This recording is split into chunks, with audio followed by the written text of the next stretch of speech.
Hey guys, this is Shagun. Welcome to Skytrapper, a new education learning platform. तो आज हम पढ़ने जा रहे हैं ज्योग्राफी का second chapter inside our earth.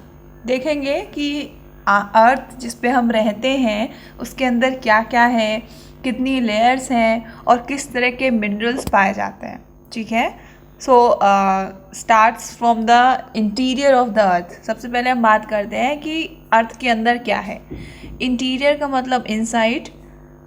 Earth के इनसाइड में हमें क्या क्या चीज़ें देखने को मिलेंगी। ठीक है, तो पहला पॉइंट यहाँ पर ये है, earth is made up of several concentric layers with one inside another.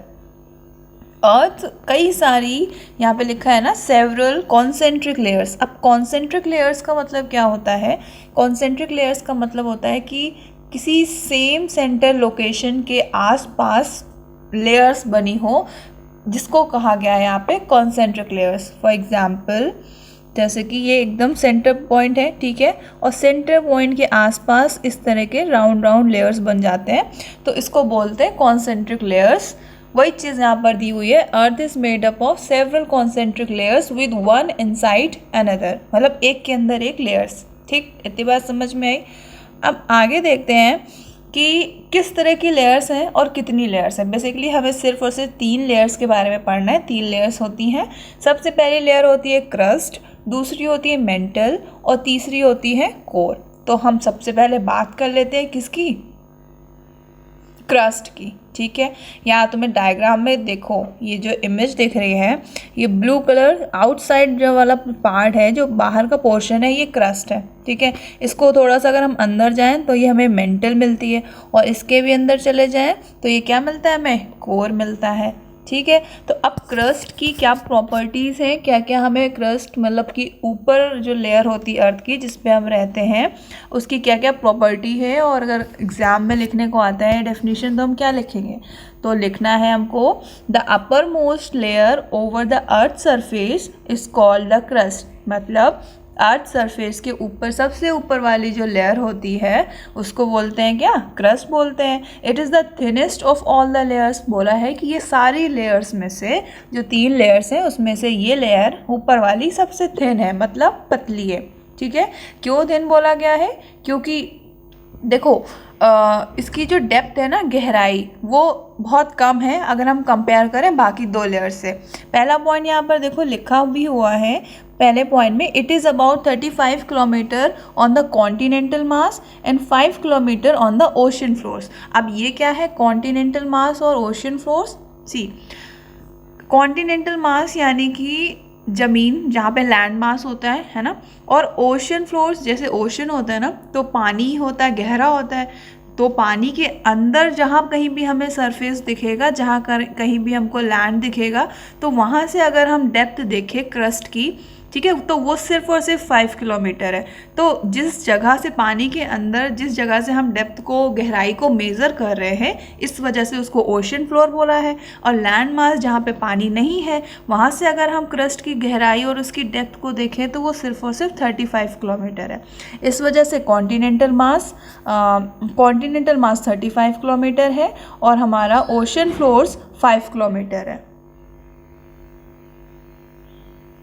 ये देखो, यहाँ से फिगर से समझो, यहाँ पर ये ब्लू कलर है, ओशन है। ओशन के नीचे वाला जो जहाँ से हम डेप्थ मेज़र करते हैं, ये क्रस्ट जो है, ये है ओशनिक क्रस्ट, और ये हमारे ये पहाड़ दिख रहे हैं, और ये हमारे जो डेप्थ है, ये पूरी क्या है? ये कॉन्टिनेंट की है, मतलब कॉन्टिनेंटल डेप्थ है, जो कि कितनी है? 35 किलोमीटर है, और ये कितनी है? सिर्फ और सिर्फ 5 किलोमीटर। ठीक है, तो ये चीज़ समझ में आई। अब सेकेंड पॉइंट यहाँ पर है, the main mineral constituents of the continental mass are silica and alumina. अब देखो लेयर है अर्थ की, ऊपर वाली लेयर जिसमें हम सब रहते हैं, यहाँ पर डिफरेंट टाइप्स ऑफ मिनरल्स हमें पाए जाते हैं। तो यहाँ पर 2 मिनरल्स का जिक्र हुआ है जो हमें, अब इसमें भी कॉन्टिनेंटल मास और ओशन मास की बात की जाएगी। ठीक है, कॉन्टिनेंटल जो फ्लोर है वहाँ पर 2 मिनरल्स सिलिका और एल्यूमिना मिलते हैं, और जो ओशनिक फ्लोर होती है वहाँ पर भी 2 अलग मिनरल, बस सिलिका कॉमन है, वहाँ पर तुम्हें मैग्नीशियम एक्स्ट्रा मिल जाएगा। जैसे देखो कॉन्टिनेंटल मास पे सिलिका और एल्यूमिना, ठीक है, इसको शॉर्ट में सियाल भी बोलते हैं। SI का मतलब सिलिका और AL का मतलब एल्यूमिना, ठीक है। इसी तरह से ओशनिक क्रस्ट की अगर हम बात करें तो यहाँ पे सिलिका तो कॉमन है ही, सिलिका तो यहाँ भी मिलता है, लेकिन इसके साथ साथ ओशनिक क्रस्ट में हमको मैग्नीशियम भी देखने को मिलता है। एक तरह से ये समझो शॉर्ट में कि समुद्र के अंदर जहाँ कहीं भी हमें ज़मीन दिखेगी, जहाँ कहीं भी हमें प्लेन दिखेगा, लैंडमास दिखेगा, वहाँ पर मैग्नीशियम और सिलिका पाया जाता है। और ज़मीन जहाँ पे हमें पेड़ पौधे देखने को मिलते हैं, जहाँ हम रहते हैं, पहाड़ हैं, ठीक है, उनकी ज़मीन पे उस लैंडमास में हमें सिलिका के साथ साथ एल्यूमिना भी मिलता है। तो अगर इसको शॉर्ट में देखें तो ये दो बहनें हैं जो हमें क्रस्ट में मिलती हैं। कौन सी? सियाल, SI सिलिका और AL एल्यूमिना, और दूसरी जो ओशनिक क्रस्ट में सीमा, CL और सीमा, ये तीन मिनरल्स हमें कहाँ मिलते हैं? Upper most layer of the अर्थ। क्या, कौन सी लेयर है? क्रस्ट में, ठीक है। तो ये 3 पॉइंट्स में सिर्फ याद रखने हैं कि क्रस्ट क्या है। Crust is the upper most layer over the earth surface. Second point, depth कितनी है, गहराई कितनी है, तो उसमें भी 2 पॉइंट्स याद रखने। कॉन्टिनेंटल मास पे 35 किलोमीटर और ओशियन फ्लोर्स पे सिर्फ और सिर्फ 5 किलोमीटर। तीसरा पॉइंट ये है कि 3 मिनरल्स हमें ओशियनिक फ्लोर और कॉन्टिनेंटल मास पे मिलते हैं। कौन कौन से? सिलिका, एल्यूमिना और magnesium. Now come to the second layer, mantle के बारे में ज़्यादा नहीं पढ़ना है, सिर्फ इतना जान लो कि जो middle layer of the earth surface होती हैं, या फिर कह सकते हो क्रस्ट के नीचे वाली layer, just beneath the crust is the mantle which extends up to depth of 2900 kilometre. मतलब जो इसकी गहराई है, मेंटल्स जो दूसरी लेयर है उसकी अगर हम डेप्थ देखते हैं, गहराई देखते हैं ज़मीन से, टॉप मोस्ट लेयर से अगर उसकी डेप्थ देखें तो वो कितनी है? 2900 किलोमीटर। मेंटल देखो, अब ये एक सर्किल है,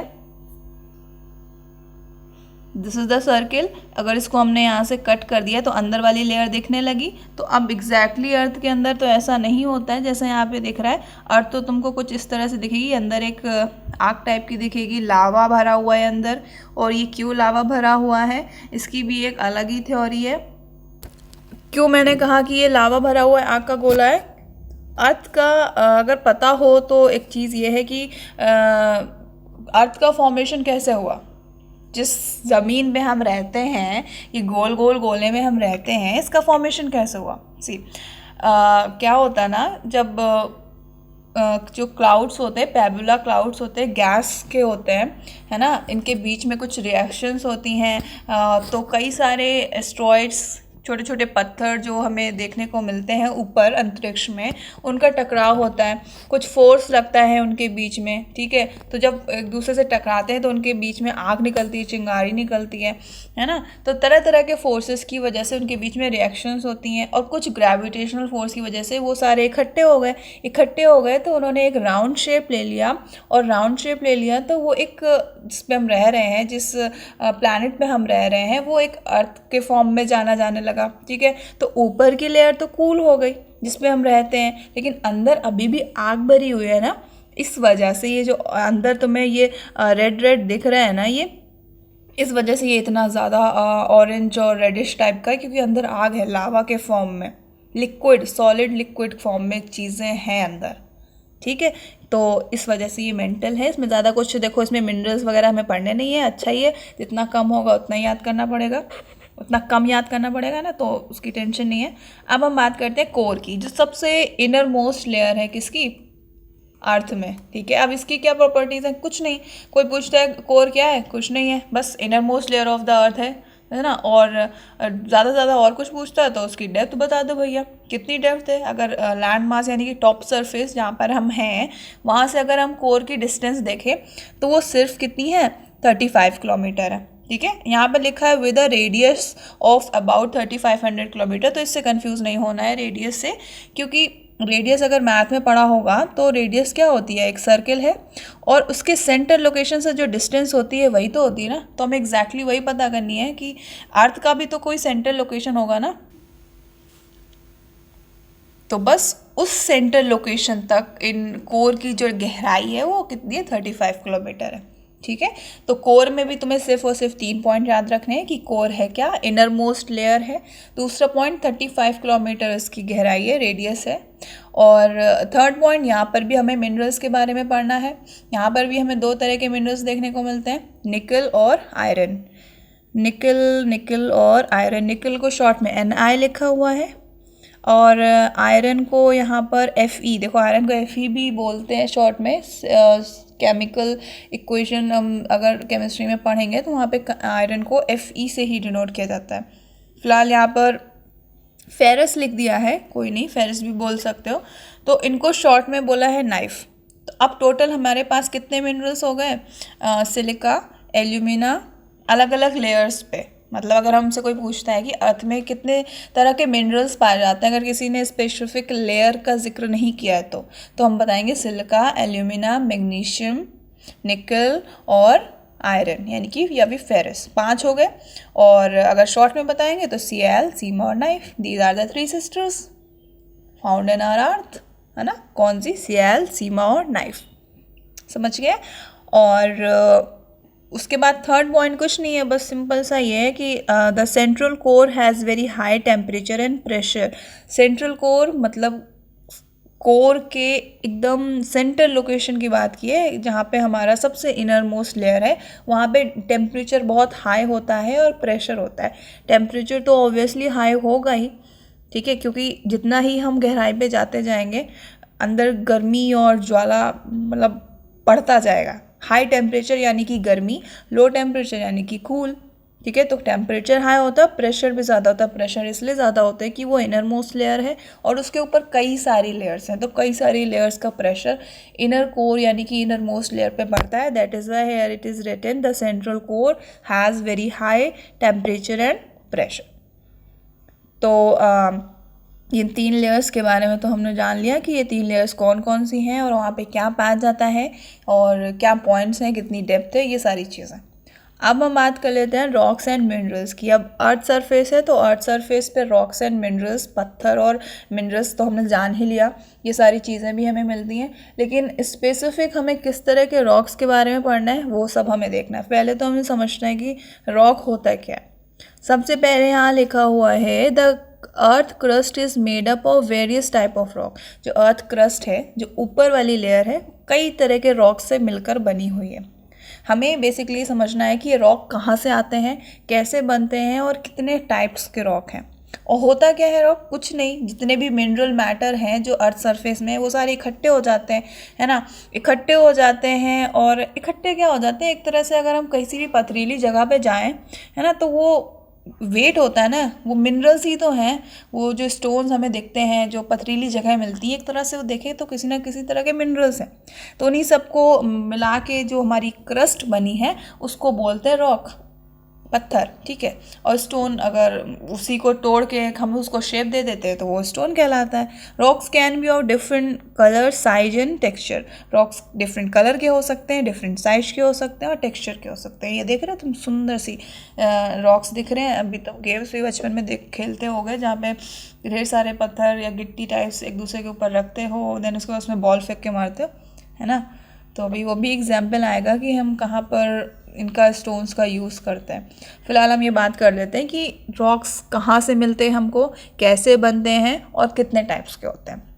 there are 3 types of rocks. कौन कौन से, इग्नेस रॉक, सेडिमेंट्री रॉक्स और metamorphic rock. These are the 3 types of rocks found in our earth, ठीक। अर्थ क्रस्ट मतलब ऊपर वाली लेयर में। अब हमें समझना ये है आफ्टर ऑल ये है क्या।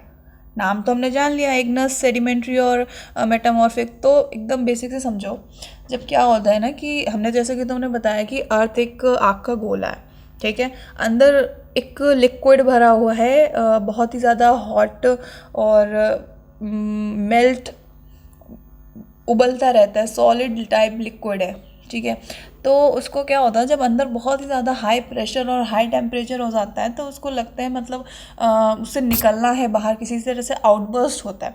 तो वो अर्थ में क्रैक्स ढूंढता है, जहाँ कहीं भी उसे क्रैक्स मिलता है तो वहाँ से वो लावा बाहर आ जाता है। हम वॉल्केनिक इरप्शन पढ़ते हैं, वॉल्केनोस के बारे में पढ़ते हैं। तो वॉल्केनोस क्या होते हैं, वॉल्केनोस वही उन्हें कहलाते हैं जहाँ से लावा बाहर निकलता है। तो ये लावा होता कहाँ है? लावा अर्थ सरफेस में होता है, मतलब अर्थ के अंदर होता है। ठीक है, ज़्यादा कुछ फोर्सेस के कारण, है ना, कुछ रिएक्शंस के कारण वो जब वो बाहर निकलता है एक लावा के फॉर्म में, जिसको हम वॉल्केनिक इरप्शन बोलते हैं, तो जब वो लावा लिक्विड के फॉर्म में बाहर आता है तो बहुत हॉट होता है, बहुत गर्म होता है। बाहर आने के बाद क्या होता है ना, जब पहली स्टेज मतलब कोई भी चीज़ बाहर आई है फिर वो ठंडी होती है, तो जब ठंडा हो जाता है, कूल्स डाउन हो जाता है, देन उसके बाद जब ठंडा होने के बाद जो वो फॉर्मेशन लेता है ना, जो बनता है, उसको ही बोलते हैं इग्नस रॉक। समझ आया? यही चीज़, सेम चीज़ यहाँ पर लिखी है, when the molten magma cools, मतलब पिघला हुआ मैग्मा जब ठंडा हो जाता है, इट बिकम्स सॉलिड, वो सॉलिड फॉर्म में आ जाता है। ठीक है, rocks thus formed are called igneous rock, और तब जो रॉक्स बनते हैं उसको बोलते हैं इग्नस रॉक्स। और इसको they are also called primary rocks. Primary rocks क्यों बोलते हैं? क्योंकि वो सबसे पहली स्टेज होती है रॉक्स के फॉर्मेशन की, that is why they are also called primary rocks. अब देखो, इग्नस रॉक्स भी 2 टाइप्स के हैं, एक्सट्रूसिव और इंट्रूसिव। इसमें भी कुछ खास समझना नहीं है। एक्सट्रूसिव रॉक वो होते हैं, देखो क्या होता है ना कि जब अंदर से लावा बाहर निकल रहा है, कई सारी लेयर्स बन रही है ना, ऊपर की जो लेयर होती है वो जल्दी ठंडी हो जाती है ना।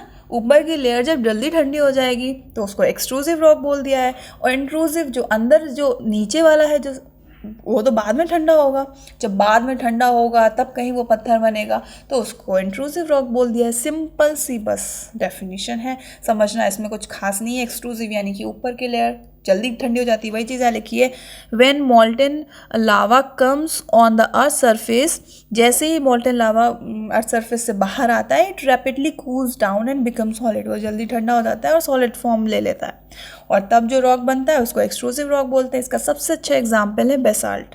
ये एक ऐसा पत्थर है जो एक्सट्रूसिव रॉक्स कहा जाता है। डेक्कन प्लेटो में ये पाया जाता है, मतलब पाया क्या जाता है, जो डेक्कन प्लेटो है हमारा, जिसको पेनिनसुलर प्लेटो भी बोलते हैं, वहाँ वो एक्सट्रूसिव रॉक से ही बना हुआ है। अब सोच रहे होगे ये प्लेटोस क्या होते हैं? देखो, अगर नहीं पढ़ा है तो सुन लो, प्लेटोस टेबल टॉप लैंड होते हैं। टेबल टॉप लैंड का मतलब अर्थ सरफेस से मतलब लैंड से, अर्थ सरफेस से थोड़ा सा उनकी हाइट होती है, लेकिन वो प्लेन होते हैं। अब पहाड़ों में क्या होता है कि वो अर्थ सरफेस से ऊंचे तो होते हैं लेकिन वो जिगजैग मूवमेंट में होते हैं। तो प्लेटोज ऐसे नहीं होते हैं, प्लेटोज अर्थ से उठे होते हैं लेकिन वो एकदम प्लेन सरफेस होती है, इसलिए उनको टेबल टॉप लैंड बोलते हैं। ठीक है, और इंडिया में ये हर जगह नहीं पाए जाते, ये सदर्न इंडिया में पाए जाते हैं। जैसे कि हमारा जो पेनिनसुलर एरिया है, पेनिनसुलर एरिया का मतलब समझते हो, मतलब जो साउथ का हिस्सा, जहाँ पे हमें तमिलनाडु, चेन्नई, गोवा, महाराष्ट्र, एमपी, ये सारे स्टेट्स देखने को मिलते हैं। तो ये नीचे पेनिनसुलर पार्ट इसलिए क्योंकि आसपास वाटर बॉडीज़ हैं, पानी है, समुद्र है। ठीक है, तो यहाँ पर डेक्कन प्लेटो, जिसको पेनिनसुलर प्लेटो भी बोलते हैं, तो यहाँ पर मिलता है। फिलहाल प्लेटोस को डिटेल में पढ़ना है तो अभी आगे चल के क्लासेस में पढ़ाया जाएगा। ठीक है, फिलहाल इतना जान लो कि प्लेटोस क्या होते हैं। Plateaus are the table top land on the earth surface. ठीक है, और तो हमें यहाँ पर सिर्फ इतना जानना है, एक्सट्रूसिव रॉक का एग्जाम्पल है बेसाल्ट रॉक, और कौन सा प्लेटो है जहाँ पे बेसाल्ट रॉक से वो बना हुआ है, तो वो डेक्कन प्लेटो है। ठीक है, डेक्कन का मतलब होता है, देखो डेक्कन बना है साउथ से। कैसे? साउथ को हिंदी में दक्षिण बोलते हैं, तो दक्षिण को थोड़ा सा स्टाइलिश कर दिया है डेक्कन, है ना, तो इसलिए वो साउथ में है। हिंदी में उसको साउथ को दक्षिण बोलते हैं, that is why it is called Deccan plateau. ठीक, अब इंट्रूसिव वही चीज़ है, sometimes the molten magma cools down deep inside the earth. Earth के गहराई में जब वो मैग्मा ठंडा होता है, तब जब वो सॉलिड फॉर्म में आता है, then it is called intrusive rock. इसका सबसे अच्छा एग्जाम्पल है ग्रेनाइट।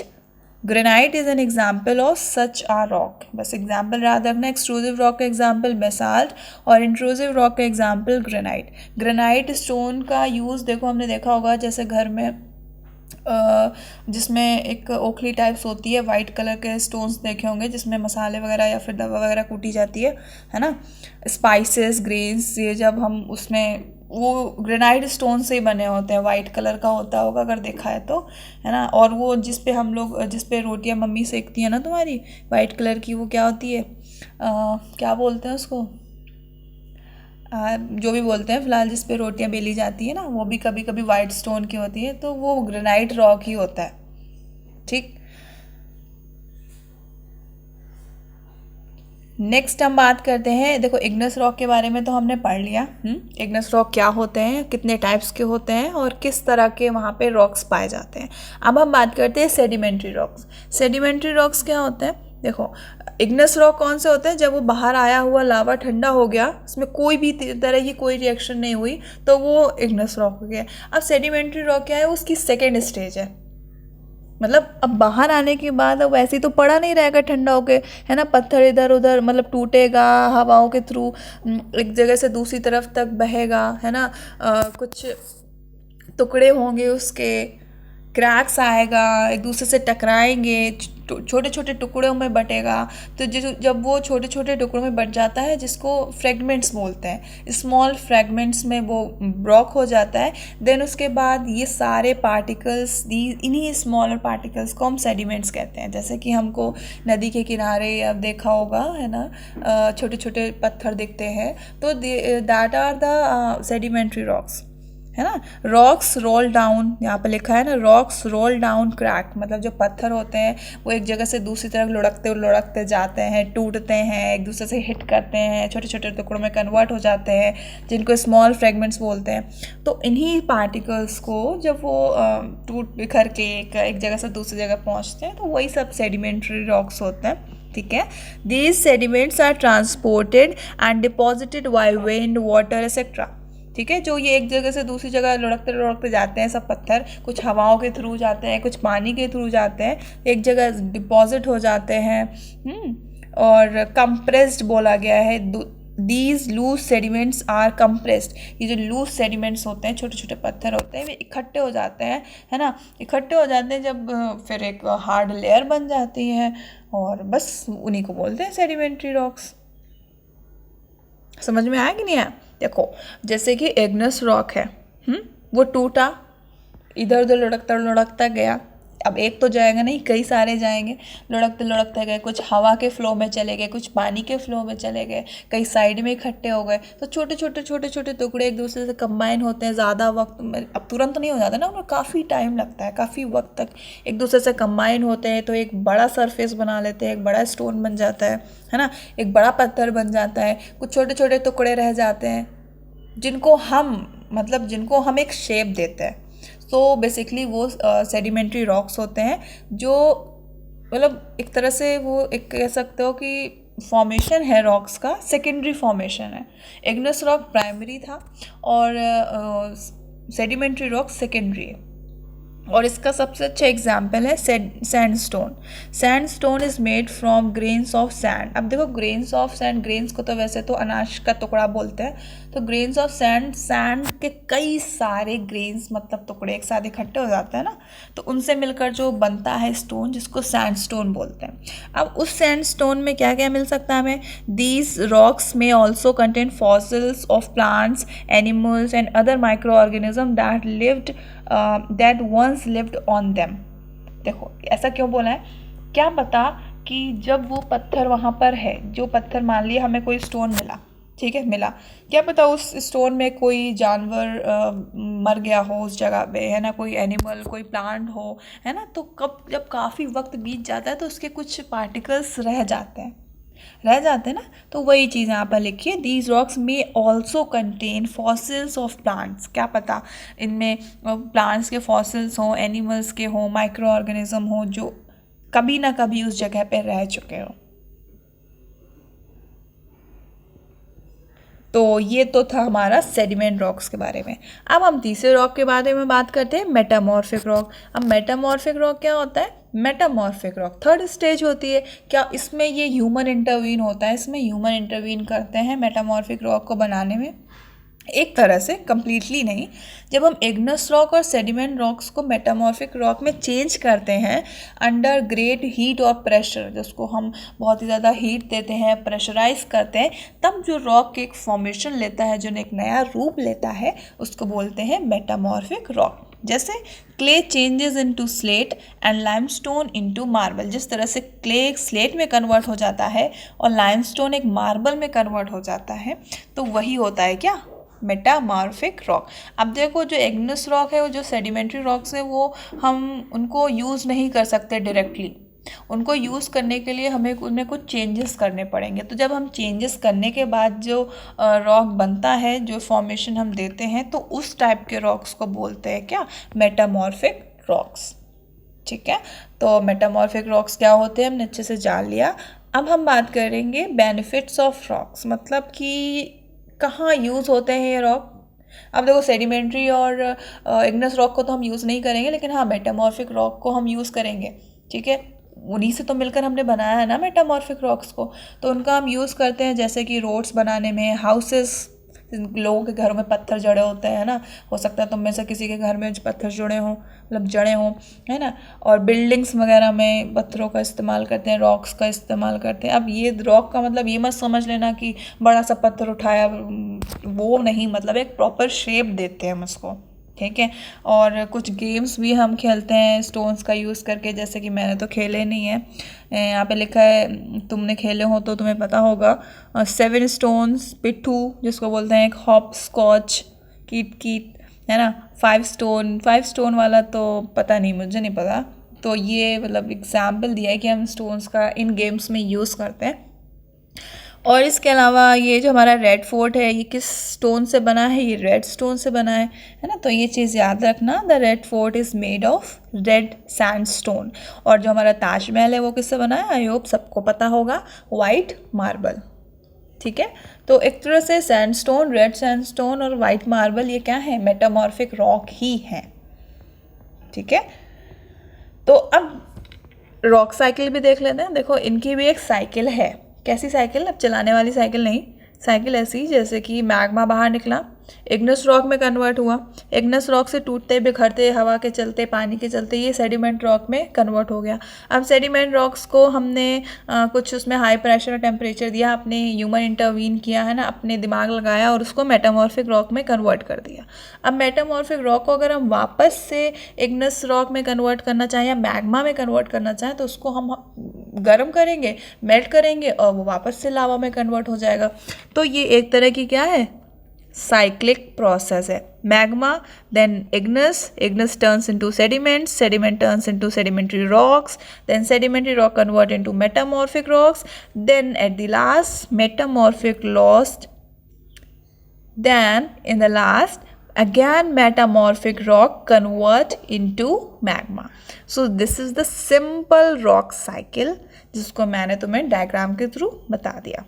ठीक है, और अगर तुम्हें डेफिनेशन पढ़नी है तो पढ़ लो। One type of rock changes to another type under certain condition in a cyclic manner. This process of transformation of the rock from one to another is known as the rock cycle. ठीक है, तो अब बस कुछ नहीं, थोड़ा सा रह गया, लास्ट में कुछ मिनरल्स के बारे में हमें जानना है जो हमें अपनी मतलब क्रस्ट में, upper layer of the earth surface में हमें मिलते हैं, उनके बारे में जानना है। जैसे कि पहला पॉइंट है, rocks are made up of different minerals. Obvious सी बात है, रॉक्स पत्थर है ना, कई तरह के मिनरल से मिलकर बने होंगे। जैसे कि एल्यूमिना है, आयरन है ना, और सिलिका है, मैग्नीशियम है। दूसरा point, minerals are naturally occurring substance which have certain physical and definite chemical compositions. मतलब अब इसमें ये भी डेफिनेट बात है कि मिनरल है तो उसकी कोई ना कोई केमिकल प्रॉपर्टी और फिजिकल प्रॉपर्टी भी होगी। अब किस तरह की प्रॉपर्टी है इसमें तुम्हें बिल्कुल भी नहीं जाना है, और ये पॉइंट याद करना भी नेसेसरी नहीं है। ठीक, इम्पॉर्टेंट ये है कि ये एग्जाम्पल्स इम्पॉर्टेंट है। ये क्या है, minerals are very important to humankind. Humans के लिए, ह्यूमन के नीड्स के लिए मिनरल्स वेरी यूज़फुल हैं। मिनरल्स बहुत ज़्यादा लाभदायक हैं। जैसे कि some are used as fuel, for example coal, natural gas, petroleum. ठीक है, कोल का हम इस्तेमाल करते हैं, चिमनीज से जो धुआं निकलता है वहाँ पर जो कोल का यूज़ होता है। नेचुरल गैस और पेट्रोलियम ये हम अपने व्हीकल्स में यूज़ करते हैं। They are also used in industries, जैसे कि आयरन, एल्यूमिनियम, गोल्ड, यूरेनियम। और मेडिसिन्स और फर्टिलाइजर्स में भी इनका इस्तेमाल होता है। तो मेन चीज़ हमको सिर्फ इतनी यहाँ पर याद करनी है, ये जो एग्जांपल्स हैं मिनरल्स के, बस ये याद करने का कोई ज़रूरत नहीं है, सिर्फ ये याद करना है, ठीक है। जैसे कि कोल, नेचुरल गैस, अगर कोई पूछता है कि what are the minerals found in the earth, तो coal, natural gas, petroleum, iron, aluminium, gold, uranium, ये सारी चीज़ें।